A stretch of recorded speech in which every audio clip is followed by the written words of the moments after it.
Bueno, bienvenidos a otro programa y ahora nos vamos a ocupar de la guerra naval, pero en el oeste, tanto la campaña submarina como la campaña de búsqueda de superficie. Y había que decir algo, ¿no? Sí, yo quería hacer un comentario general sobre lo que llamo geoestrategia del Atlántico Norte. Acá esto descompongámoslo en 3 pasos. Hemos visto que los Estados Unidos habían roto progresiva y aceleradamente su neutralidad frente a la guerra europea. La serie de intervenciones norteamericanas se había hecho cada vez más abierta. Desde la ley llamada Cash and Carry, compre y lleve, sí, que había sido dictado en octubre del 39, al mes siguiente de la guerra europea. Ya Estados Unidos estaba abasteciendo a uno de los bandos en guerra, ¿no? Luego, eso es, creo que lo hemos hablado en programas anteriores, la mayor intervención norteamericana delatando los movimientos de los submarinos alemanes en el Atlántico, todo eso creo que lo hemos visto, hasta que se llega paralelamente a la ruptura de las leyes de neutralidad, cada vez más desembosada, contra el partido aislacionista de la guerra, y luego a la famosa ley de préstamo y arriendo, por la cual Estados Unidos ya se comprometía directamente a abastecer de armas y de financiamiento fundamentalmente a Gran Bretaña para su lucha contra Alemania, ¿no? Ahora bien, esto se desarrollaba paralelamente a todo un programa de armamento acelerado de Estados Unidos, porque recordemos que Estados Unidos no salió de la crisis del 30 gracias al tan mentado New Deal, porque el New Deal fracasó con la crisis de 1937. Y en 1937 Estados Unidos empieza a repuntar gracias a la economía de guerra, cuando Roosevelt convoca nuevamente al banquero Bernard Baruch, como lo había hecho Wilson en la Primera Guerra Mundial, para que le coordine el WIR, lo que sería la Junta Nacional de Empresas para la Defensa, sí, que era la clave de cómo la banca de Wall Street financiaba las empresas que iban a estar destinadas a aumentar en gran escala la producción de guerra a un nivel extraordinario. Ahora bien, ¿cuál era el teatro de operaciones que afrontaban en lo inmediato? El problema norteamericano era garantizar las rutas del Atlántico Norte por el segmento más cercano al Ártico posible, porque en caso de intervenir en la guerra, ellos querían no solamente abreviar espacio de travesía, sino también asegurarse la proximidad de las costas. Si uno mira el globo terrestre del casquete polar ártico, encuentra que los terrenos, las tierras, están muy vecinas, porque sí, la proyección Mercator desfigura el planiferio, exacto, mientras que la ortodromía, que es la que se utiliza, sí, para las cartas navales, mide los arcos de circunferencia reales. Sí. Pero sin entrar en tecnicismo, uno encuentra esta secuencia, que de la costa de Canadá, península del Labrador, a Groenlandia, está el estrecho de Davis. Exactamente. Pero son distancias mínimas, sí, de 200 kilómetros, o sea, sí, nada. Luego, a su vez, desde Groenlandia hasta Islandia está el estrecho de Dinamarca, exacto, también muy próximo. Sí, son 300, y luego, de ahí al continente, hay un espacio mayor que está al norte del Mar del Norte, que sí, es un mar dentro del Océano Atlántico, que de un lado se llama Mar de Noruega y del otro lado se llamaba también Mar de Groenlandia. Bueno. ¿Qué pasa? Dentro de ese teatro naval, ¿cuál era la ruta clave dentro del plan de guerra mundial que tenía el imperio norteamericano? El paso entre Groenlandia e Islandia. El garantizar, no ya la ruta de abastecimiento directa a Gran Bretaña, no, porque esa se venía haciendo, sino la previsión de la ruta del norte para, sí, abastecimiento de la Unión Soviética, porque sí, la preparación de la guerra estaba pensada para hacer llegar. Y en la Unión Soviética estaba puerto de Petsamo, que era de Finlandia, que se había luchado en la Guerra del Invierno, y después el más importante, que era el puerto de Murmansk, donde tenían que llegar. Así que el problema técnico norteamericano, el problema técnico militar, era asegurarse... Y la estratégica y la Nueva Zembla, a los efectos de este abastecimiento, ¿no? Nueva Zembla está ahí arriba. No, la isla de Nueva Zembla quedaba al norte. A los efectos de abastecimiento. En el círculo de lo que se llama Mar Glacial Ártico. Y del lado de acá se llama Mar de Barents. Exactamente. ¿No? Por eso. Ese era llamémosle, el cuadro geográfico marítimo que se afrontaba. Estados Unidos ya había jugado sus cartas en favor de la intervención. Lo remató con la Carta del Atlántico, que la Carta del Atlántico, entre paréntesis, se firmó el 14 de agosto del 41. O sea, Estados Unidos entró en guerra en diciembre. Sí, señor. Y todo esto se había configurado antes. Con la invasión de Estados Unidos a Islandia y a Groenlandia. Y a Groenlandia. O sea, Estados Unidos fue posicionándose en el Atlántico Norte para la guerra. Para quienes miren el mapa, entre Groenlandia e Islandia, ese corredor de 300 kilómetros aproximadamente de ancho, ese corredor, quien lo tiene asegurado el paso hacia las zonas árticas y, por supuesto, una rápida comunicación entre Canadá y la Unión Soviética. Y además buscaba ayudar a Gran Bretaña neutralizando el paso de los submarinos alemanes que de Noruega utilizaban tanto el estrecho de Dinamarca que el mar de Noruega. Que ahí es por donde pasa la segunda vía, donde se escapa. La segunda vía no era europea, era utilizada por las aleutianas, por arriba, pero también vía Canadá y Alaska, ¿no? Estamos hablando de la Unión Soviética. En el Pacífico, por eso el interés japonés también por tomar a las aleutianas, porque las aleutianas era un paso directo entre Alaska y Siberia. Era más largo, porque había que atravesar toda Asia, Siberia es Asia. Perdón, hice esta digresión relativa para mencionar cuál era el teatro operacional, porque Estados Unidos se había ido posicionando, invadiendo estas islas de escala, incluso las islas dinamarquesas de Faroe, que es un archipiélago que queda ahí, más al sur de Islandia, más cerca del norte de las islas Shetland del norte de Gran Bretaña. Exactamente. Por eso, todo este cuadro geográfico, pido disculpas a los espectadores, pero ayúdense con un mapa.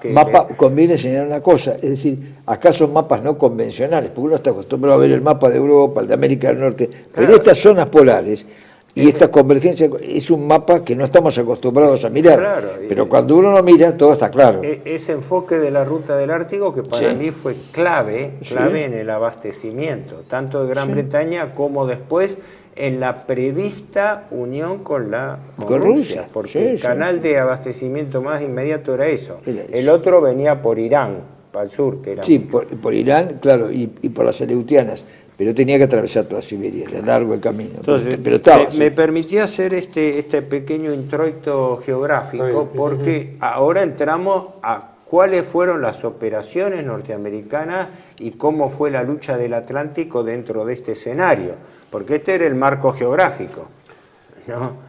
Vamos a hablar de 40-41, por lo tanto todavía los Estados Unidos, salvo indirectamente que son co-beligerantes se estaban posicionando, pero no intervenían. La forma de actuar contra un bloqueo, que evidentemente igual que la Primera Guerra, el Imperio Británico hace sobre Alemania y sobre Europa, digamos, ocupada, es a través del arma submarina y a través de una guerra corsaria. El tema es cortar los cordones umbilicales que unen al Imperio Británico con la metrópoli, donde es un gran barco anclado Gran Bretaña, por lo tanto necesita abastecimiento, eso es indudable. Y la guerra submarina es la más eficaz, había demostrado su eficacia en la Primera Guerra Mundial cuando casi la ponen de rodillas a principios del 17. Pero también hay una guerra interesante que es la guerra de corsarios. Corsario es un barco que destruye el comercio enemigo, tanto que puede ser unidades navales de superficie convencionales como mercantes armados. El mercante armado en donde se prioriza la autonomía por sobre la velocidad, porque tiene que hacer operaciones a grandes distancias contra el tráfico enemigo. Son buques muy potentes. En primer lugar, se pueden camuflar de cualquier manera, tienen todos los elementos y recursos para poner una chimenea ficticia, tienen todas las banderas de todas las naciones, e incluso tienen ropa hasta femenina para que, vistos desde a larga vista o algo, parezca un crucero de placer. Con marineros varios marineros haciendo de No, pero muchas veces lo han usado los famosos corsarios alemanes. Ellos largan entre abril y fin del 40 9 corsarios, 9 buques mercantes prismáticos, mira la cubierta y ven marineros con tacos, agujas y con peluca. Claro, bueno, desde la distancia no pueden saber qué es. No, claro. Entonces, generalmente están muy bien armados con tubos lanzatorpedos, cañones de 150, entre 6 y 8, cañones de 105 y ametralladoras. Son equivalentes a cruceros ligeros, pero con la diferencia de que pasan desapercibidos, se filtran inocentemente en los convoyes, cazan a los barcos que están en soledad, a veces se unen con otro crucero y van en pareja, hay mucha artillería ahí, y se acercan a una distancia que no pueden todavía saber qué son, incluso se pueden enfrentar a otros mercantes armados y, como ocurrió en una oportunidad, a buques de guerra, incluso victoriosamente. Pero esto lo vamos a dejar para el 41. También funciona de abastecimiento. Y funcionan con una red de abastecimiento alemana eficacísima. No olvidemos que la Marina siempre hizo operaciones por su cuenta y escapaba bastante a la ruptura del código. Sí. La Marina siempre desconfió de la eficacia 100% del código Enigma. Tenía, digamos, que sus propias operaciones que a veces no notificaba, y sobre todo lo de los corsarios. El corsario es un buque en libertad. Sí, como llegaron a decir los ingleses, es una plaga ambulante. Claro, porque pueden estar en cualquier lugar. Es que operativamente es así. ¿Normalmente eran construidos expresamente o eran adaptados? No eran adaptados. Era un buque mercante adaptado. De mucho radio de acción adaptado. Pero una adaptación, digamos, al mando de comandantes muy experimentados que conocían el mundo, porque habían estado en todas partes. Fíjense que el Orion, uno de estos corsarios, estuvo fuera de Alemania 510 días. El Comet 15 meses. Estos integraron la primera ola con el Thor, el Penguin y el Widder. El Thor operó en el Pacífico, pero se cargó todos los balleneros aliados habido y por haber, porque estaban aliados con la Unión Soviética, iban rompehielos, adelante, y fue del Ártico a Japón. Sí. Que, vamos a ser sinceros, Japón le daba bases, le daba combustible, le daba sobre todo las Marianas y otras islas del Pacífico, a los que operaban en el Pacífico. Era también con beligerante, y era obvio que no fuera, ¿no? Estamos hablando del 40-41. Sí. El más famoso es el Atlantis, que hicieron una película que se llamaba Bajo 10 banderas, con el almirante Rogue. Sí. El Atlantis, que estuvo en el Atlántico Sur y en el Índico, hundió 146.000 toneladas, hasta que un Dorsetshire o el Devonshire, un crucero pesado, lo descubrió y bueno, lo hundieron. Pero este comandante Rogue además era muy querido porque era un hombre, un lobo de mar de la vieja escuela, y había atendido muy bien a la gente, etcétera, etcétera.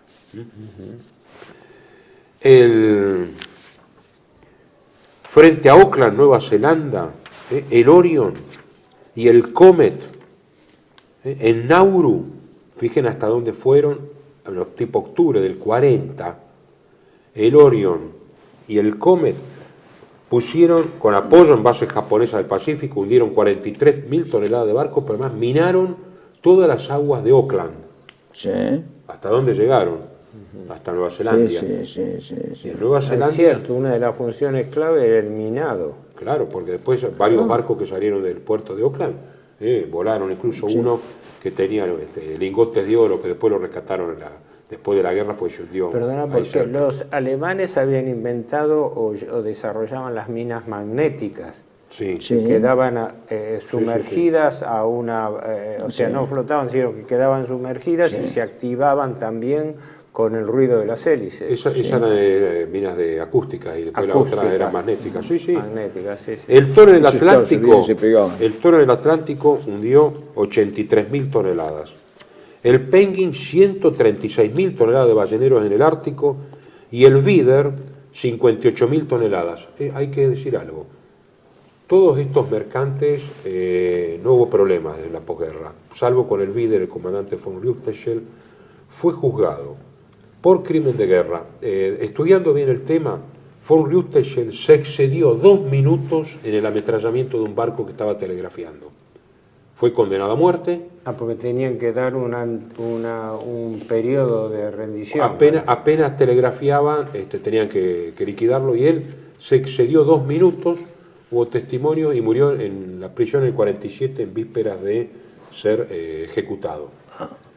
El comandante Anthony Myers de la Royal Navy era famoso por ametrallar a todos los submarinistas de los submarinos hundidos. Sus propios colegas de la Royal Navy lo llamaban crap, o sea, digámoslo, caca Myers, para decirlo suavemente. Sí, sí, sí.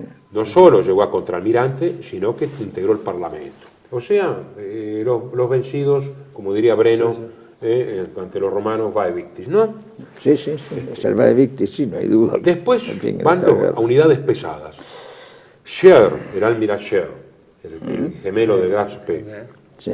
destruye un convoy, pero solo hunde 5 mercantes porque un crucerito auxiliar lo puede enfrentar y tiene que demorarse. Es decir, que un solo barco de guerra puede demorar a un corsario. Eso los ingleses entonces empiezan a acorazados lentos, viejos, los ponen para acompañar convoyes. Entonces no pueden enfrentar a un acorazado, por más lento que sea, porque tiene cañones más poderosos que la mayoría de los buques alemanes, Sí. ¿no?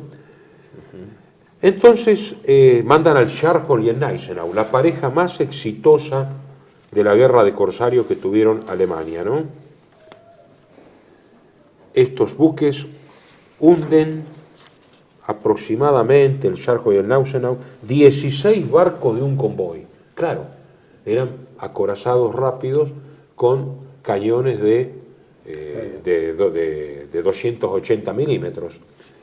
Pero cuando veían un acorazado, se iban, porque el asunto no era enfrentar a la marina de guerra. Pero esto hace que ahora vamos a ver el otro bloque, la operación más importante. ¿Qué dicen en la Kriegsmarine?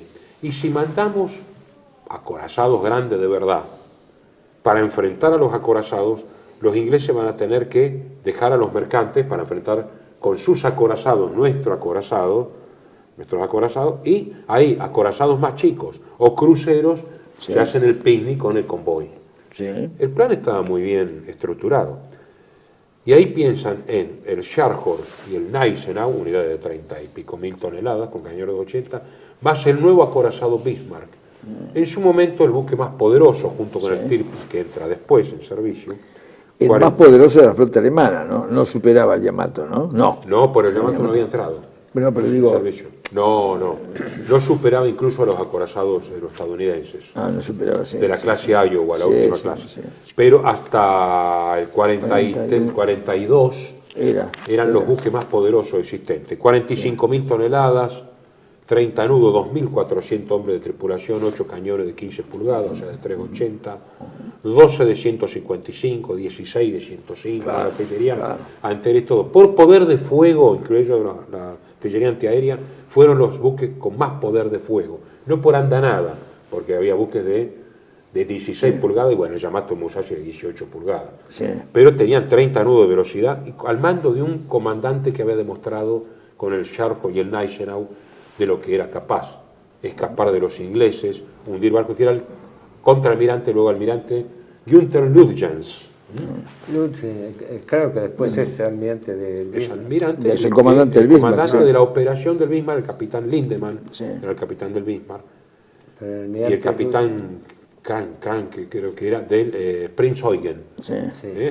que era el último de los cruceros pesados, que en realidad de 14.000, 15.000 toneladas, figuraba 10.000, Bismarck también figuraba de 30.000, pero para burlar, digamos, el acuerdo de Versalles, Sí. el acuerdo del Tratado de Washington, que era post-Versalles, pero estos barcos estaban muy fuertemente blindados. La doctrina alemana era tener por ahí menos artillería, pero más blindaje.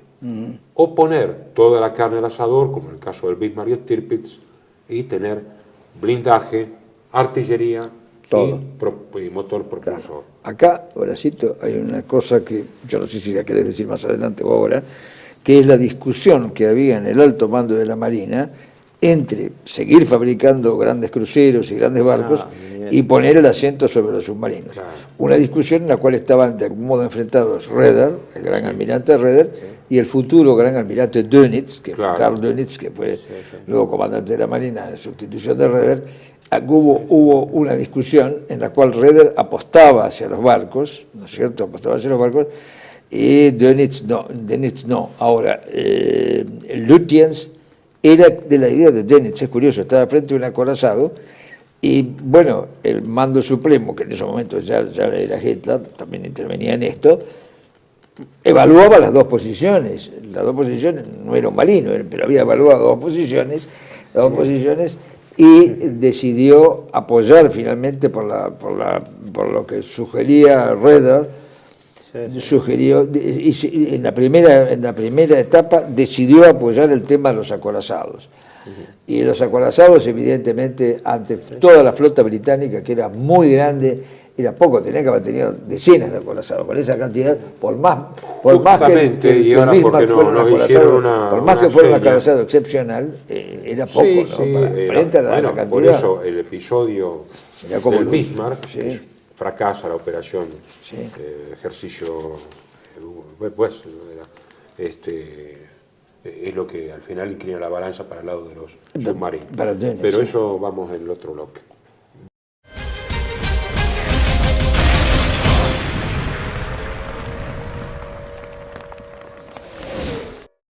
Bienvenidos a CEPA, Centro de Estudios del Pensamiento Americano.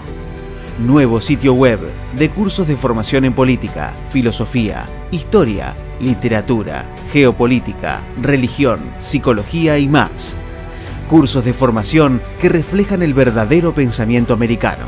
Lo invitamos a elegir el curso de su agrado ingresando en www.cepa.la.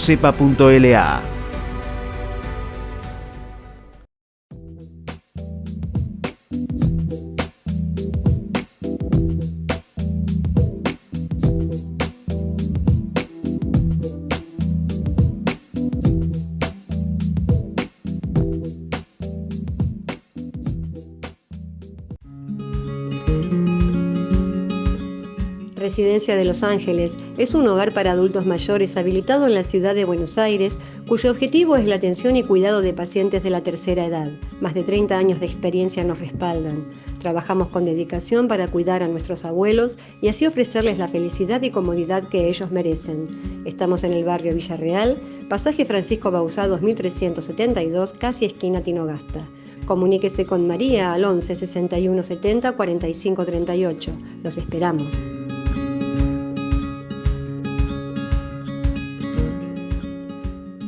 Decir siempre la verdad primero tiene un precio.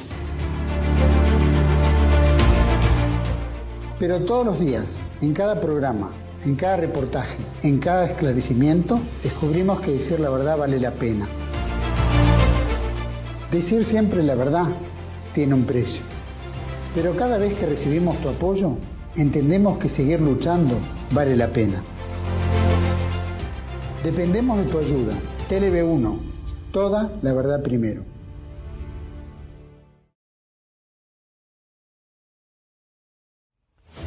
El mundo detrás de las cortinas, la historia como instrumento de control de las masas de Samuel Cruz.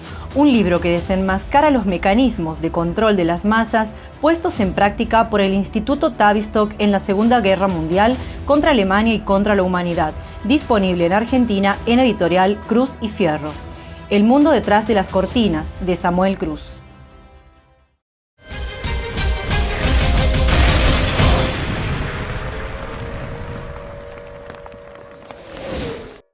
Bueno, entonces sale el Bismarck, el Prinz Eugen. Ya sabían los británicos, en el 40 no lo tenían desarrollado, ya lo tenían, simultáneamente están las operaciones en Creta, ya tenían quebrado el código Enigma, digamos, bastante avanzado, sabían de las operaciones además por toda la inteligencia que había en Noruega. Van a Bergen, de Bergen salen los dos barcos. Hacerlo sin el Scharholm y el Gneisenau, que estaban en dique seco, reparándose y además sumando, digamos, vituallas, etcétera. Pues la operación era prevista para junio con estos dos acorazados menores, pero importantes, y salir sin el apoyo de estos buques con el Prinz Eugen solamente. Realmente fue una acción muy jugada. Los espías en Bergen estaban atentos, dijeron, bueno, salieron. ¿Salieron por dónde tenían que ir? Por el estrecho de Dinamarca, evidentemente, para alcanzar el Atlántico. La flota metropolitana, que estaba en la Scapa-Flow, al mando de Sejong Tovey, ¿no? Y una flota en el canal... El almirante Tovey era el comandante supremo de la Home Fleet, en operaciones. Y había una flota de patrulla en el estrecho de Dinamarca, que del almirante Holland, con el buque insignia de la Armada Británica, que era un buque único, pues no tenía gemelo, que era el famoso Hood. Y el Prince of Wales, el famoso que venía de la Carta del Atlántico y que van a hundir los japoneses. Porque estamos contando el episodio que es un poquito anterior, claro. Claro. Porque se superponen las cosas buenas. Que era de nuevo, era nuevo barco, de nueva factura, que era un cabeza de serie de otros barcos que eran el King George V, el rey Jorge V, el Anson, el Howe y el Duke of York, que van entrando sucesivamente durante la guerra, que eran los mejores acorazados de Gran Bretaña.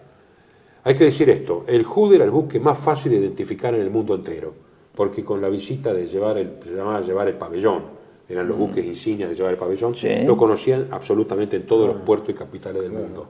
Era muy fácil de identificar. Era un buque de una enorme dimensión, era un poquito más largo que el Bismarck, creo que 160 metros, 170 metros, fina estampa, como diríamos, y con cañones de 15 pulgadas, pero era un producto de la época de Lord Fisher, o sea, de la Primera Guerra Mundial. Lord Fisher decía, hay que crear cruceros de batalla, en realidad no era acorazado, era crucero de batalla, lo habían subido a acorazado, pero en realidad no tenía la coraza de un acorazado, y menos en la cubierta. La cubierta no tenía coraza, y la coraza era de 4 pulgadas. El Bismarck tenía coraza entre 8 y 12 pulgadas de acero al cromo-níquel, acero excelente, y los torres de 14 pulgadas, casi el equivalente de la artillería principal. Sí. El Príncipe de Gales tenía coraza de hasta 8, 10 pulgadas, o sea, eran buques más chicos, veloces como el Bismarck, y lo de velocidad coraza era mentira. Era mejor tener un buque veloz por tener mayor propulsión, mayor motor, y la artillería principal de ofensiva y defensiva de un acorazado. ¿Qué es lo que dice Churchill en la crisis mundial? Es mejor poner más plata y tener un acorazado de verdad. En eso se da cuenta, ¿no? Frente a Lord Fisher. El contraalmirante Wade Walker lo asignan a 2 barcos, 2 cruceros, el Suffolk y el Norfolk, cruceros pesados, para que siga al Bismarck, que ya había sido avistado, pero había, imagínense, esto es mayo, esa zona todavía es una zona de grandes tormentas, vendavales, nevisca, estamos entre Groenlandia e Islandia. Sí, ¿no? ese estrecho, Ese estrecho es terrible. Batido por los vientos, por los corredores de viento y por la nieve. Por radar. El 24 de mayo se inicia el combate con la patrulla del almirante Holland, el Hood y el Prince of Wales, con el Prince Eugen va adelante, el Bismarck va detrás. Los dos son muy parecidos, uno más grande, pero la estructura es más o menos la misma. A las 6 de la mañana ya están con salvas. Holland quiere acortar distancia porque sabe que su barco es vulnerable a los disparos por ángulo, por arriba. En cambio, al acortar distancia está mucho más emparejado. Y sabe que el Prince of Wales, la tripulación es novata, son malos artilleros, efectivamente lo demuestran, porque recién sale del embarcadero. Y entre las 5:50 y las 6 horquillado el Hood, y de repente una andanada, unos dicen que del Prince Eugen, yo creo que debe ser del Bismarck por la magnitud, vuela por los aires porque le pega en la Santa Bárbara. Siempre fue dicho que fue por el Bismarck, que lo enganchó con una agarró andanada. justo. Una andanada, lo agarró justo y los 1.419 hombres solamente se salvaron. Lo 3. partió en dos directamente. Se partió en Sí, dos lo por la partió en dos andanada, el por- almirante Holland con su barco se hunde y mueren 1.419 marinos ingleses, entre ellos los dos hermanos de Hurlingham, que todavía en la plaza está conmemorativo, ¿no? Que fueron al Hood. Sí, sí. El Prince of Wales entonces recibe una cantidad de disparos de los dos, 5 andanadas del Bismarck y 3 del Prince Eugen, y tiene que retirarse con muchas pérdidas. Ahora, otro dice, ¿por qué Eugen no lo persigue? Porque el Bismarck había sido tocado, busque con mala suerte, había sido tocado 3 veces por el Prince of Wales con cañones de menores de 3.56, pero uno lo había pegado en un depósito de combustible. Había perdido 1.000 toneladas. Exactamente. Ahí empezó a relentar en sus movimientos el Bismarck. Porque se le quitaba, es decir, el ahorro de combustible y la pérdida por el drenaje. Y no podía hacer la hemorragia de una combustible. hélice. No, ahora, Eso después. eso fue después. El tema es que el Bismarck En ese tiene que momento fue regresar. la hemorragia de combustible. En ese Tiene que momento regresar, no puede hacer la campaña con 1.000 toneladas menos. No. Bueno, por más que petrolee más adelante, pero ¿qué hace? Entonces dice, ¿por dónde regreso? ¿Al estrecho de Dinamarca? Después encuentro la flota metropolitana de Toby con Claro. todos los acorazados habido y por haber, los nuevos y los viejos. Sí, sí. Tengo que ir a Francia. Y ahí A duda. Brest, al puerto de Brest. Brest, que era lo más cercano. Claro. Cruzar en diagonal, digamos, pongámonos O sea, haber hecho un gran círculo pasando por el estrecho de Dinamarca y bajando por debajo de Gran Bretaña para llegar a la costa para francesa. llegar a la costa francesa. Y Exactamente. dejar al Prince Eugen solo en Guerra de Corso. Por eso hay una separación del Bismarck con el Prince Eugen. Sí. Cuando lo van a atacar al Bismarck no está el Prince Eugen. Por suerte para el Prince Eugen. El Prince Eugen llega a Brest. El Prince Eugen, porque el capitán dice, no vamos a hacer la Guerra de Corso. Ah, Porque le dice, usted queda en operaciones. Y se da cuenta de que se le va a venir toda la Marina Británica encima. claro. Cosa que ¿Qué efectivamente pasó? ocurre. ¿Qué pasó? Llaman a la flota de Somerville Exacto, la de Gibraltar. Y vienen de los dos lados. Cuando La fue el Home Fleet que Gran venía Spee, de Inglaterra y la de cuando Somerville fue que el venía de Gran Gibraltar. Spee, ¿Quién puede contra eso? La Armada Británica, la flota británica movilizó entre 45 y 50 Más, barcos. más, Sí, más buques más. franceses. Más buques franceses. En el sí. caso del Bismarck fue peor todavía, era la totalidad, por Prácticamente eso la cacería fue la expresión de Churchill, hundan al Bismarck de cualquier Porque manera. el orgullo había quedado herido con el tema del Hood. Una por el orgullo, pero del lado alemán se jugaba algo importante, que permitíme esta aclaración, creo que sí es relevante, es lo que hablábamos antes, el destino de las unidades de superficie, porque el Bismarck iba a ser la experiencia piloto de lo destructivo que podía ser un acorazado alemán enfrentado con toda la flota británica, o sea, Sí. el planteo era diferente. Sí. Antes de la guerra, el plan de construcciones navales alemanas de superficie que había piloteado, había enfatizado el gran almirante Rader, Sí. preveía construcciones navales, incluso un submarino, el Graf Zeppelin, que no llegó a funcionar. el portaaviones.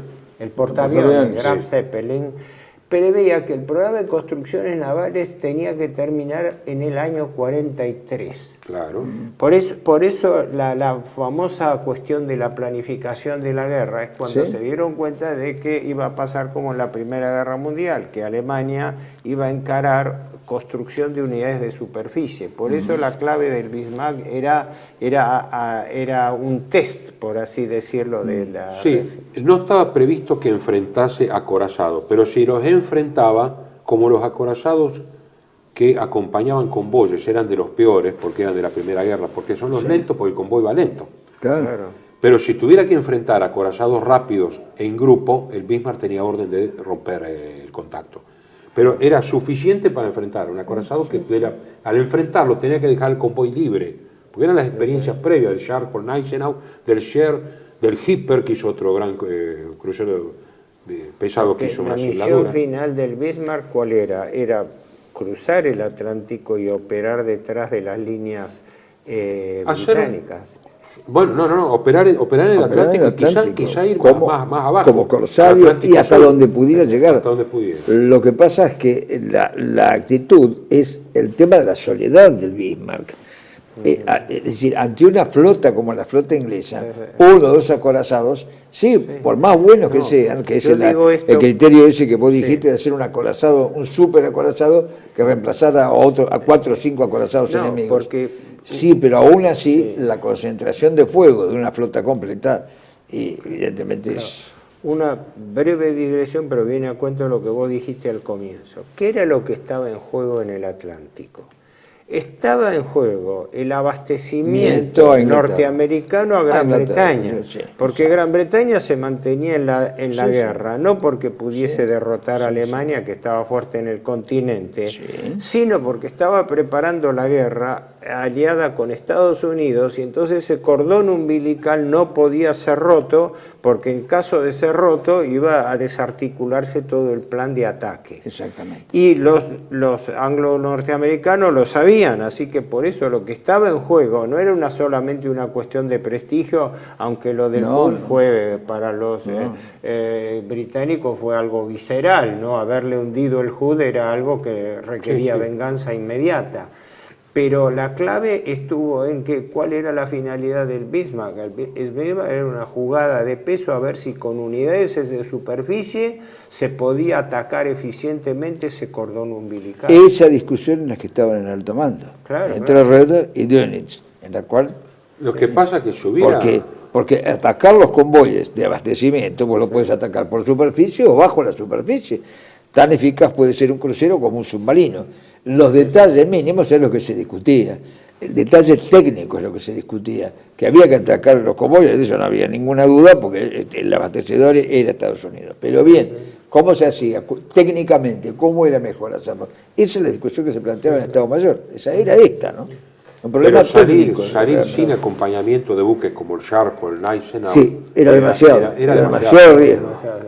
La propuesta hubiera sido el Bismarck con el Sharp y el Gneisenau, y si hubiera estado el portaaviones Graf Zeppelin, se hubieran apoderado del Atlántico Norte por un tiempo. Eso sí.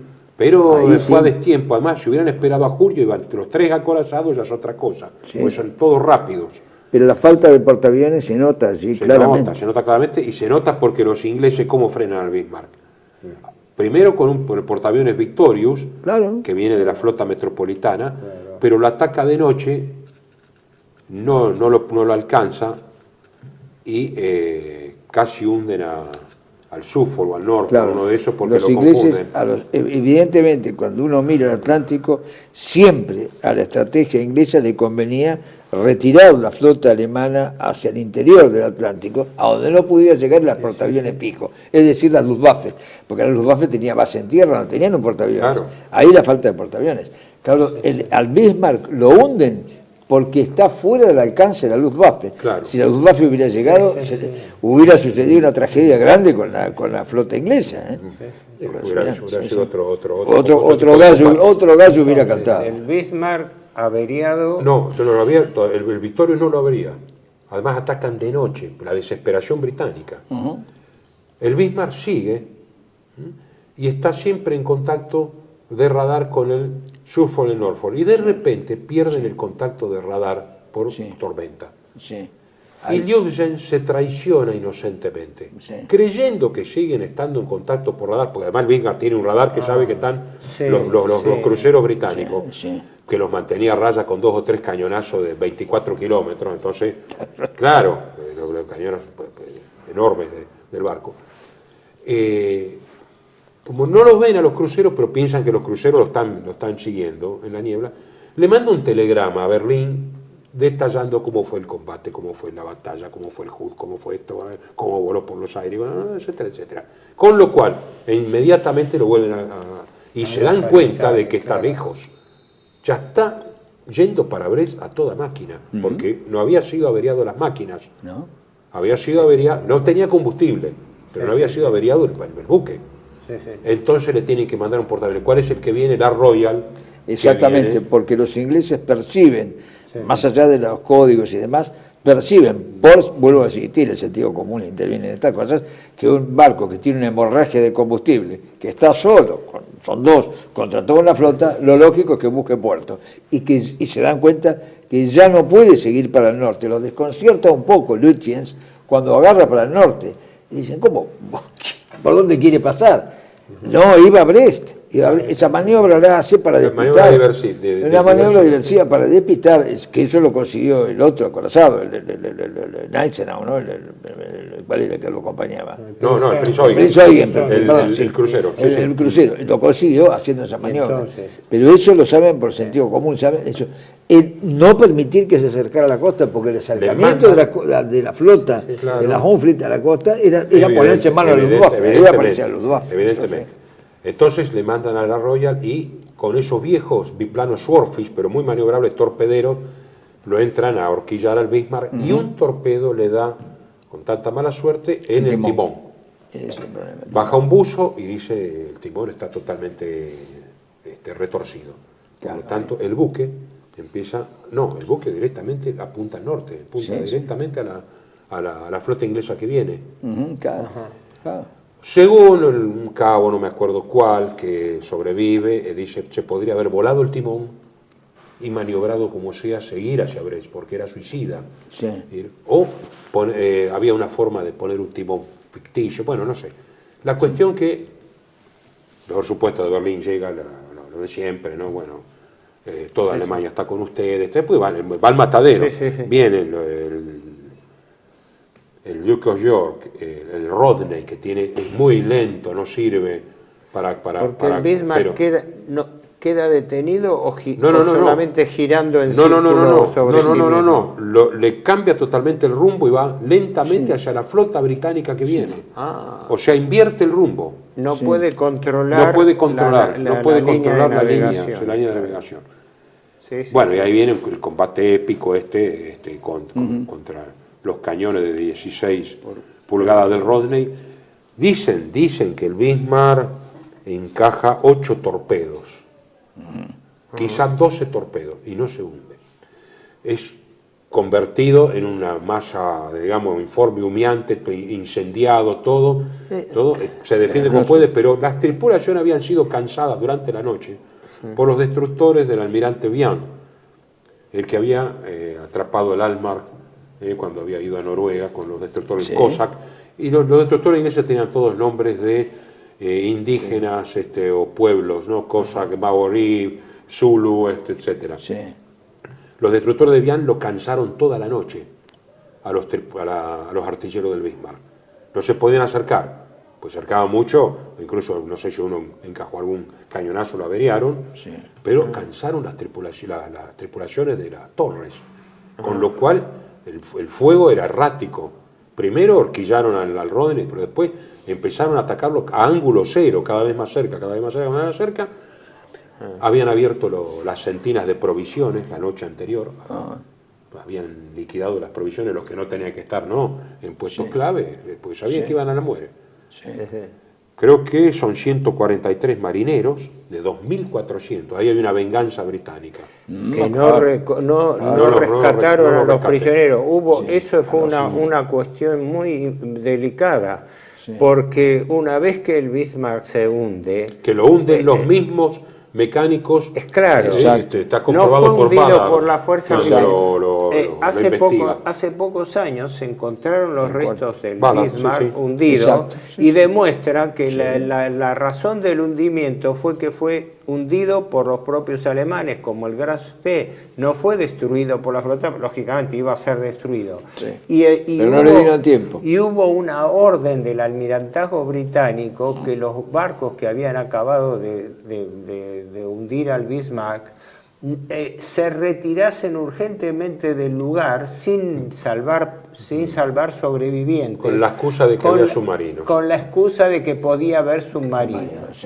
Por eso murió la mayoría de la tripulación del Bismarck. En venganza por lo del Hood, pero en traición a las leyes navales de recuperar sobrevivientes, porque los había, creo que eran 1.100, algo así, tripulantes. 2.400, de los cuales la mitad estaba viva, Claro, 130 y pico. Y los que sobrevivieron erráticamente en los primeros momentos, pero la gran mayoría... Después mandaron buques alemanes, después mandaron hidroaviones y eso.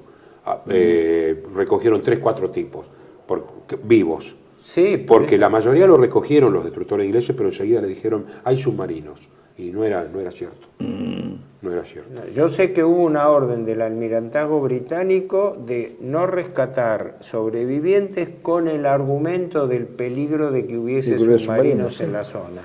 Pero ese argumento significó la muerte de más de la mitad de la tripulación, no en batalla. Claro. 27 de mayo a las 10:30 se hunde el barco. Son esas cosas que nunca se sabrá si es que sabían o no sabían, si es que era un dato falso que lo creían real o simplemente era un pretexto. Dicen que un avión alemán lo vio combatiendo in extremis. No, eso sí. Caius Becker lo dice. No. Un hidroavión lo alcanza a ver. Desde ya. Y avisa a los submarinos. Yo estoy diciendo avisa a los la submarinos, presunción. Pero no claro. podían llegar nunca.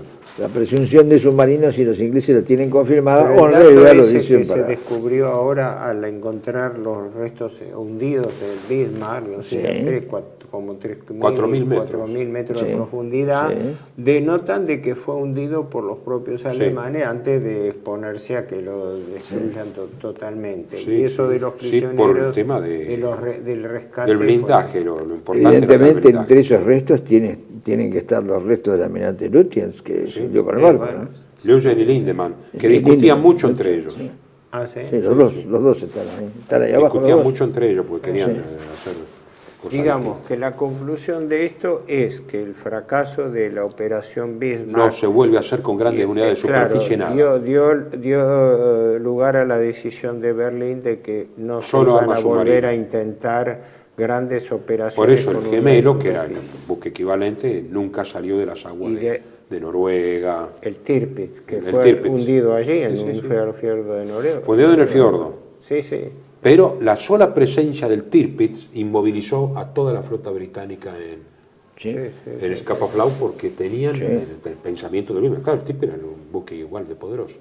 Lo sacan una sola vez lejos, en julio del 42, y ese solo hecho hace que se desbande el famoso convoy PQ-17 que iba a Murmansk y los cazan a uno por uno los barcos y es el convoy que pierde más unidad en toda la guerra. Bueno, pero ya nos hicieron la seña. Pasamos ahora al arma submarina.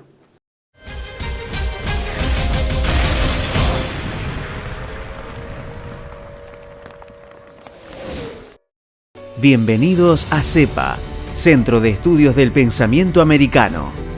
Nuevo sitio web de cursos de formación en política, filosofía, historia, literatura, geopolítica, religión, psicología y más. Cursos de formación que reflejan el verdadero pensamiento americano. Lo invitamos a elegir el curso de su agrado ingresando en www.cepa.la.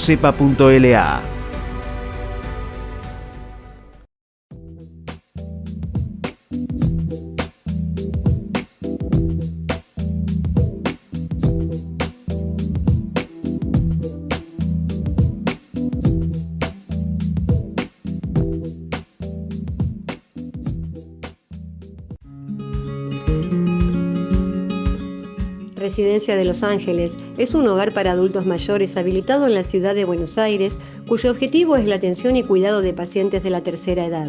Más de 30 años de experiencia nos respaldan.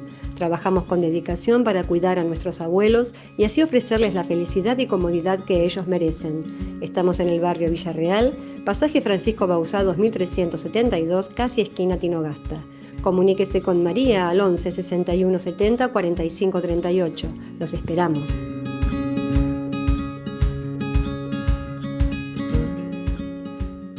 Decir siempre la verdad primero tiene un precio. Pero todos los días, en cada programa, en cada reportaje, en cada esclarecimiento, descubrimos que decir la verdad vale la pena. Decir siempre la verdad tiene un precio. Pero cada vez que recibimos tu apoyo, entendemos que seguir luchando vale la pena. Dependemos de tu ayuda. TLB1. Toda la verdad primero.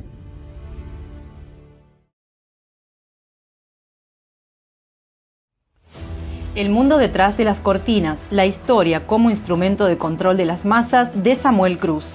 Un libro que desenmascara los mecanismos de control de las masas puestos en práctica por el Instituto Tavistock en la Segunda Guerra Mundial contra Alemania y contra la humanidad. Disponible en Argentina en editorial Cruz y Fierro. El mundo detrás de las cortinas de Samuel Cruz.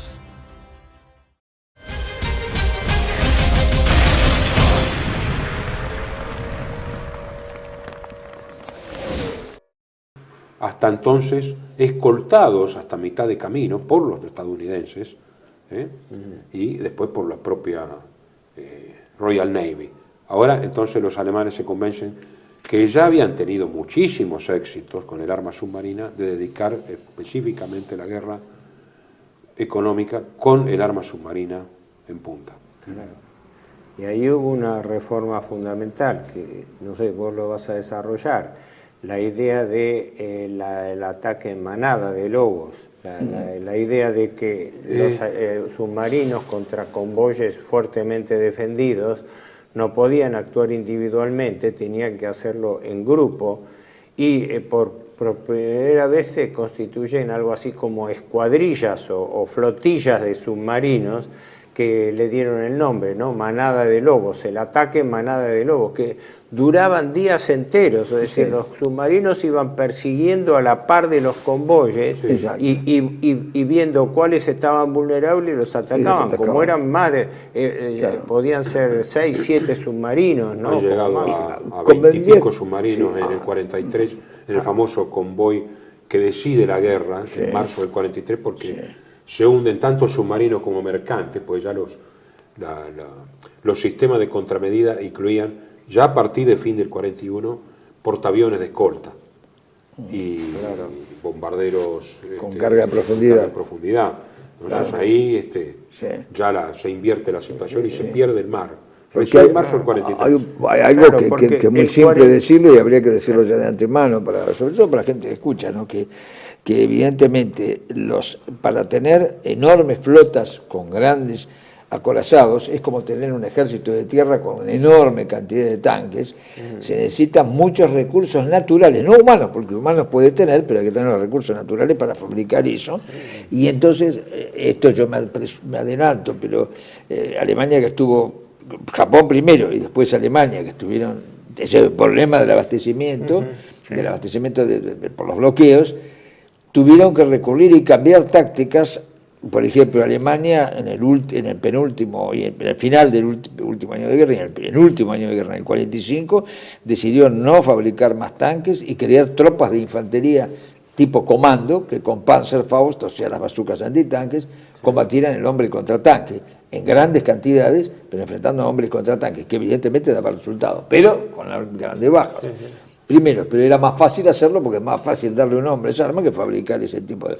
Y los japoneses, de alguna manera, la Fuerza Especial de Ataque Kamikaze, Viento Divino, no fue ahí una cosa de este tipo, ¿no? Más importante. Que los países pobres, eso repitiendo aquello, los países pobres, como había dicho en su momento el primer ministro Beck de Polonia, Beck y Toho, sí, porque coinciden, son enemigos, pero coinciden en el sentido concreto.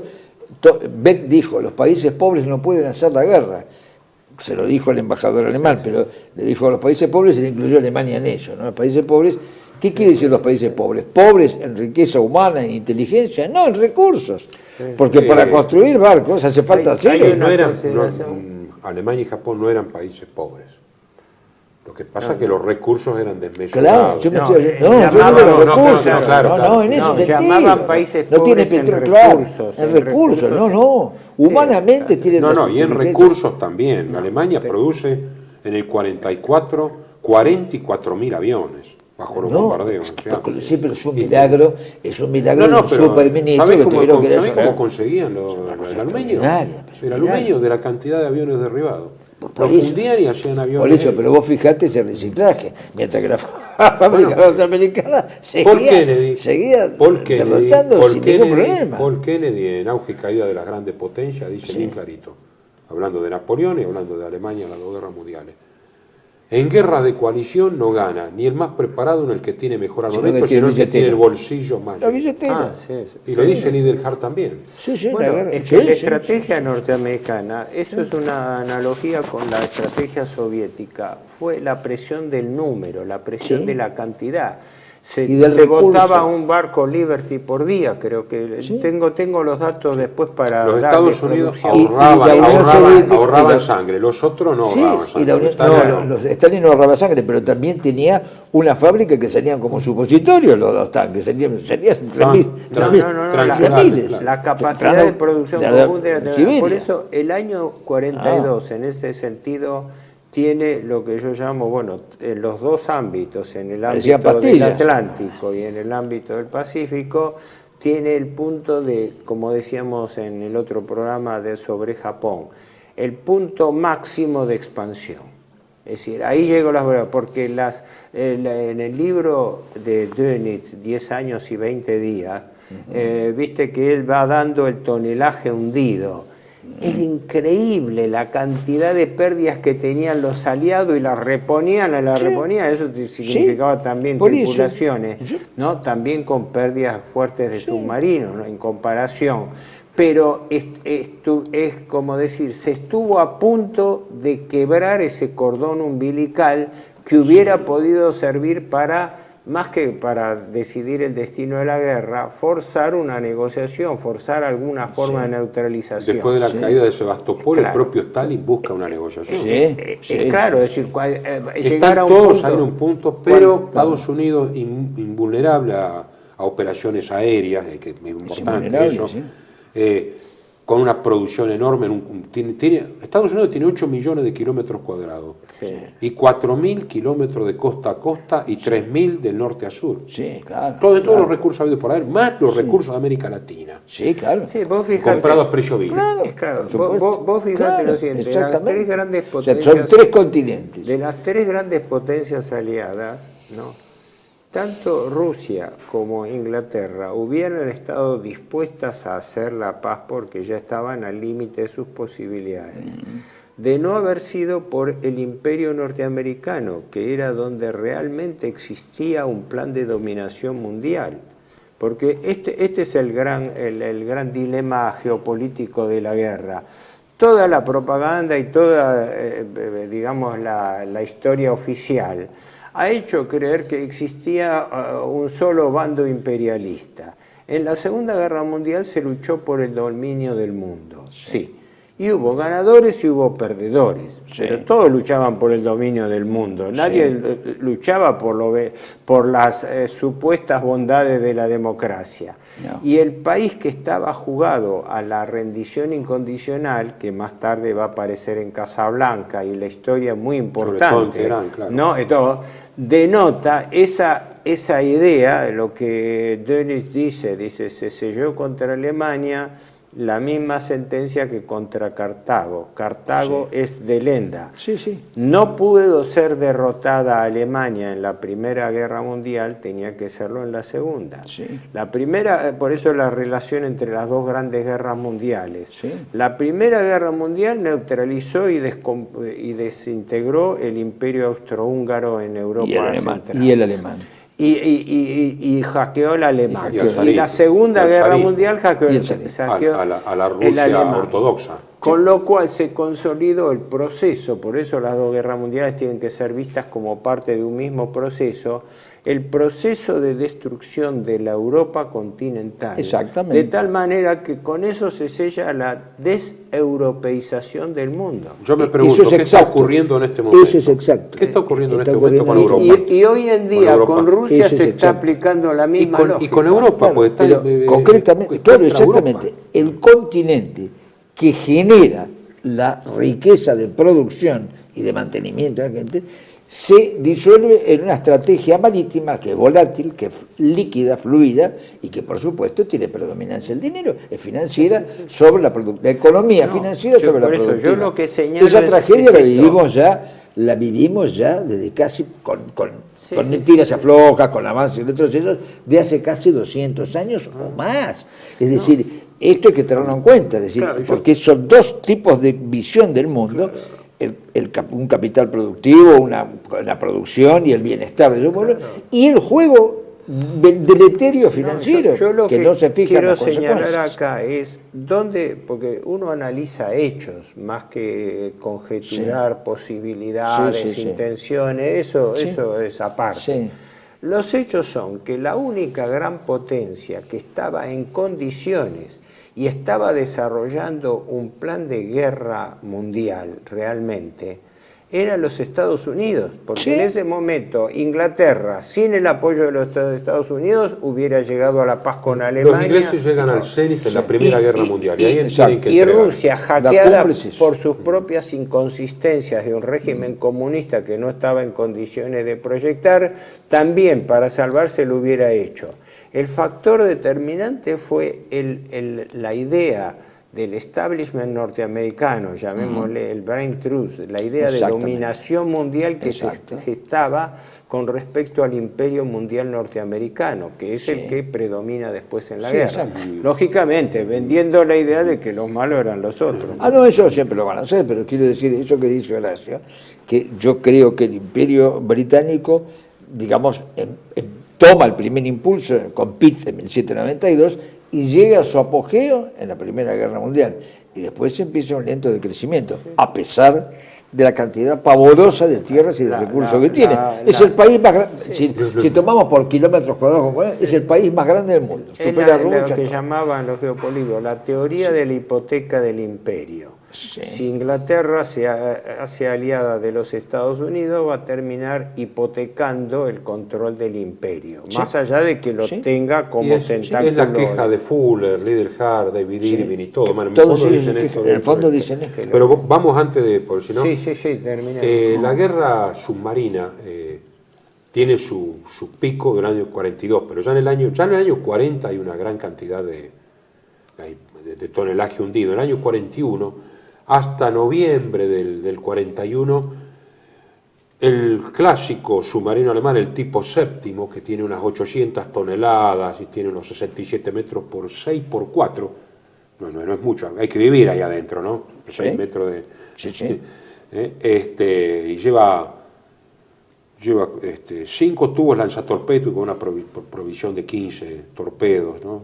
4 en proa y 1 en popa, los tubos lanzatorpedos y algún cañón de 105, algo de ametralladora antiaérea. Pero es muy eficaz porque es un submarino muy oceánico, 10.000 kilómetros puede hacer.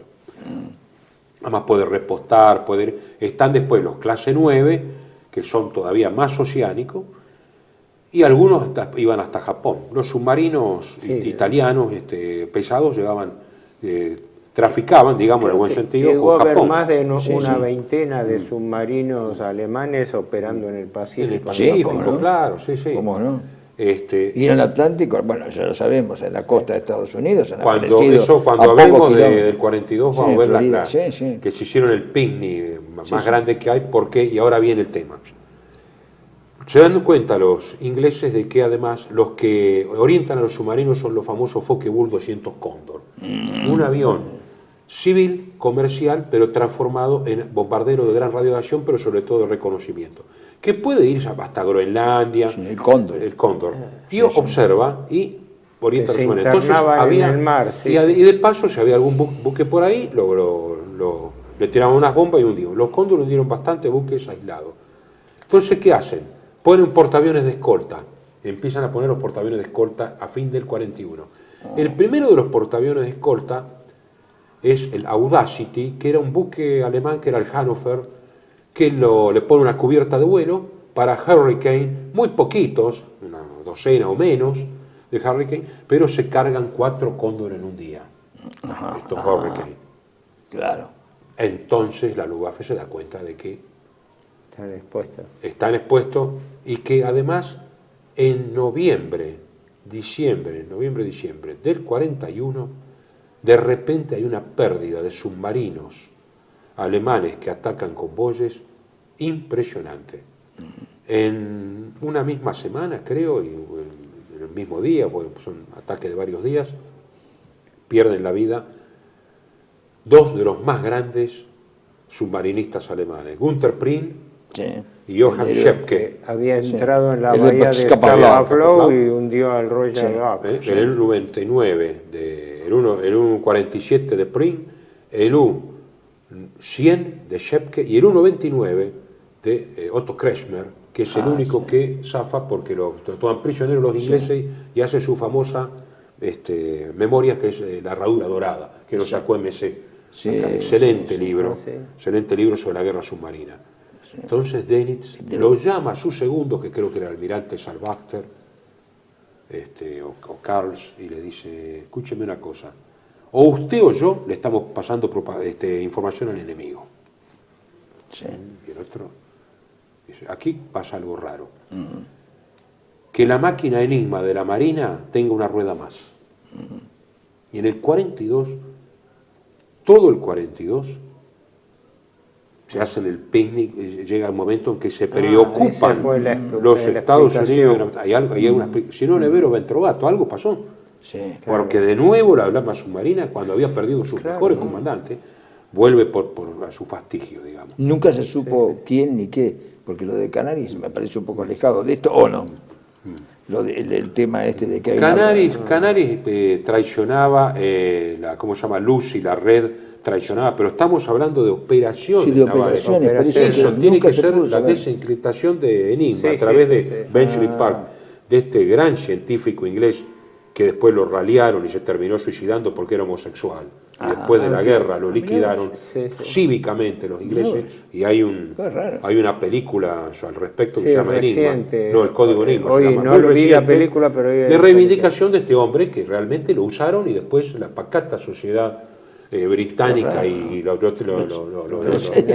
hot dog corría. Los amigos de la Sí, del Pancho eran varios. macanudo, pero Claro. evidentemente era un científico díscolo que, bueno, era un patriota, porque él cumplió su Qué deber. raro que fuera por eso, pero Ahora, eso el tiene que razón. narra muy bien esto... No, él tenía enemigos, pero digamos... Y Pero el además argumento- dedicado a la guerra antisubmarina. Se No, cargaba- el cargamos con código popa. Enigma, no estamos bromeando. No estamos bromeando, y menos con gente que merece el máximo Por eso. consideración y respeto, como este científico. Sí, sí, sí. Gracias al cual los aliados en parte ganaron la guerra. Y bueno, claro, y después sí. lo anularon. Eso es lo Después, raro, es extraño. es muy raro, pero el tema es que extraño. lo que ocurrió es que la Marina se dio cuenta de que algo pasaba con el código. Ahora, lo concreto es esto, yo recuerdo Porque en un submarino habían encontrado la máquina de claro, la máquina ahí fue. Enigma, Sí, sí, en ese 41, no me acuerdo el número del submarino. Sí, un submarino que quedó averiado, y el y no el capitán no alcanzaron hizo a tiempo a destruir la máquina Enigma y fue capturado Sí, sí. antes que se haga. Exactamente. Pero vuelvo a esta observación que me parece muy importante, la que hace Dönitz, recuerdo haberlo leído en el libro de él, 10 años y 20 días, donde muestra mes por mes la estadística del tonelaje hundido y la proporción a que aumenta en el año 42, que después se mantiene y hace un punto de inflexión en el 42, y después la proporción, aunque duró hasta fin de la guerra. Sí. Pensar que durante toda la guerra los alemanes fabricaron, creo que cerca de 1.100 submarinos, sí, más de 1.000 submarinos, Sí, sí, y sí. que de no haber sido por el acortamiento de la guerra, tenían ya una veintena de submarinos eléctricos que hubieran podido revolucionar la guerra submarina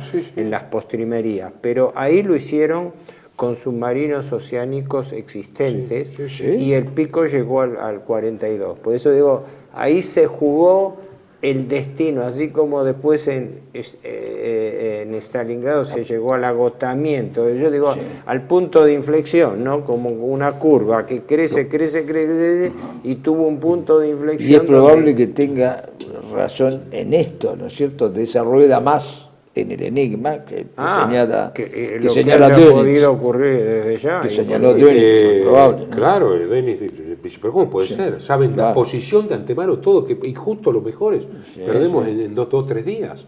Claro. Al margen de eso, quería decir que el portaaviones de escolta, por orden de Goering, es atacado, y por orden de Raeder hay que liquidarlo. Pero el Graf Zeppelin... No, el portaaviones de escolta que habíamos dicho, el Audacity. Ya, claro. Mandan todo lo que tienen, no. submarinos y todo, e incluso con un costo grande lo hunden. Sí.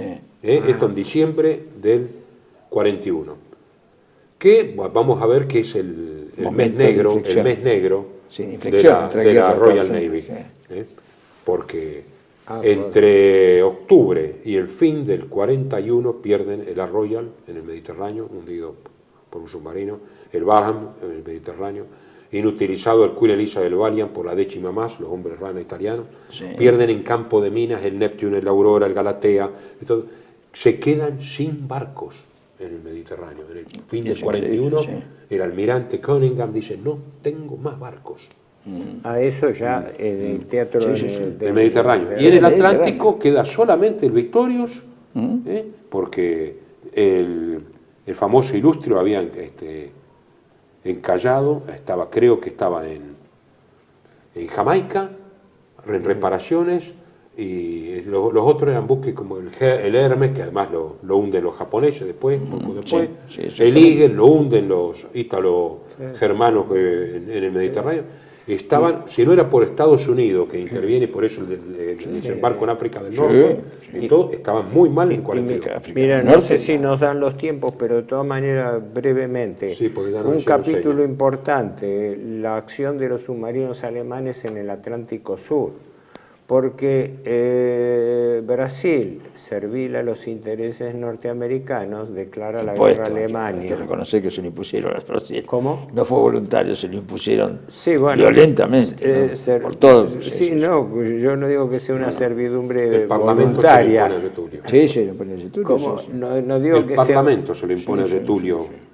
Sí, pero el canciller alemán... Y ocuparon la Natal, ahí en Río de la Norte. ¿Cómo se llamaba el que era ministro de Relaciones Exteriores que era un apellido judío, que era ministro de Relaciones Exteriores de Brasil, que fue la clave para la... ¿Con Getulio? No me acuerdo. Con Getulio Vargas, el canciller alemán, el canciller brasileño, conocido fue el que determinó. Pero de todas maneras, esa decisión de acompañar a la guerra a los norteamericanos fue trágica para Brasil, porque los pocos submarinos alemanes que estaban en el Atlántico Sur recibieron Osvaldo Araña. Osvaldo Araña, pues sí. Araña, pero era Arana con evidentemente que cuando uno interviene en una guerra tiene que tener una relación costo-beneficio, pero les convino mucho la base de Natal. ¿Vos decís que hubo unos pesos ahí? No, digo por el famoso verso de Quevedo. Quevedo dice, y eras araña que andabas tras la pobre mosca mía. Pero me refiero a lo siguiente, que los alemanes tenían pocos submarinos en el Atlántico Sur. Apenas Brasil le declara la guerra nominalmente para asociarse, creo que eran 8 o 9 submarinos se acercaron a las costas brasileñas y creo que en 2 semanas le hundieron los 2/3 de la marina mercante brasileña que tenía en ese momento. No sé si tanto, le hundieron varios barcos. De todos modos, en Natal pusieron una base aérea avanzada que controlaba. Están todavía, si ustedes van hoy a Natal, van a ver las fortificaciones que todavía están, subsisten. Y la isla de Fernando de Noroña. La línea geopolítica Natal-Dakar. Que en geopolítica... Y el archipiélago de Fernando de Noroña, que está ahí, más las islas de Trinidad y Martín Vaz, en el medio del océano. Sí, claro, porque de Trinidad y Martín Vaz están más cerca, estas islas, Trinidad y Martín Vaz, están más cerca de la isla de Ascensión que de las costas de Brasil. Están intermedios, una cosa intermedia. Claro, bueno, pero por supuesto, eso desde ya. Las operaciones en el Mediterráneo y África del Norte irán para el próximo programa. Claro, acá tratamos de completar todo lo que era el panorama de la guerra naval en el Atlántico. En el 41. Muy bien, gracias. Ok, gracias.